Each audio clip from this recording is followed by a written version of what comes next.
عبید اللہ بن معاذ نے اپنے والد سے اور محمد بن مسنہ اور ابن بشار نے محمد بن جعفر غدر سے روایت کی۔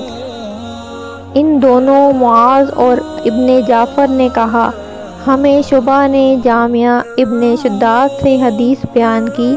انہوں نے کہا کہ میں نے حمران بن ابان سے سنا، وہ بشر کے دور امارت میں اس مسجد میں ابو بردہ رضی اللہ عنہ کو بتا رہے تھے کہ عثمان بن عفان رضی اللہ تعالیٰ عنہ نے کہا، رسول اکرم صلی اللہ علیہ وآلہ وسلم نے فرمایا، جس نے اس طرح وضو کو مکمل کیا جس طرح اللہ نے حکم دیا ہے تو اس کی فرض نمازیں ان گناہوں کے لیے کفارہ ہوں گی جو ان کے درمیان سرزد ہوں گے۔